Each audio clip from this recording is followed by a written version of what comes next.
ভেবেছিলাম প্রথম যেদিন ফুটবে তোমায় দেখব, তোমার পুষ্পবনের গাথা মনের মতো লিখব। তখন কালো কাজল মেঘ তো ব্যস্ত ছিল ছুটতে। ভেবেছিলাম কদিন আরো যাবে তোমার ফুটতে। সবে তো এই বর্ষা গেল, শরৎ এলো মাত্র। এরই মধ্যে শুভ্র কাশে ভরল তোমার গাত্র। ক্ষেতের আলে, নদীর কূলে, পুকুরের ওই পাড়টায় হঠাৎ দেখি কাশ ফুটেছে বাঁশবনের ওই ধারটা।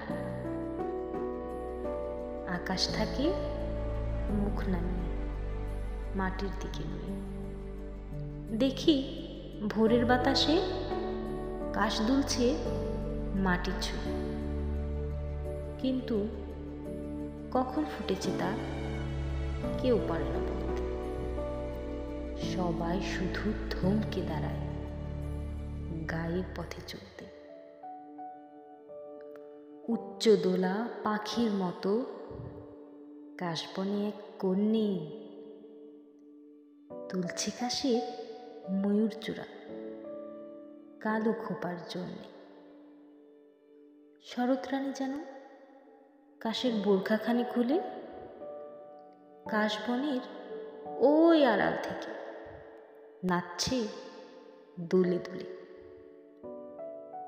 প্রথম কবে ফুটেছে কাশ সেই শুধুরা জানে, তাই তো সেটা সবার আগে খোপায় বেঁধে আনে। ইচ্ছে করে ডেকে বলি, ওগো কাশের মেয়ে, আজকে আমার চোখ জুড়ালো তোমার দেখা পেয়ে।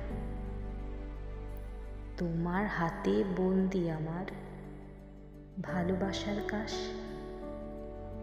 তাই তো আমি এই শরতে তোমার কৃতদাস। ভালোবাসা কাব্য শুনে কাশ ছড়েছে যেই, দেখি আমার শরৎ রানী কাশবনে আর নেই।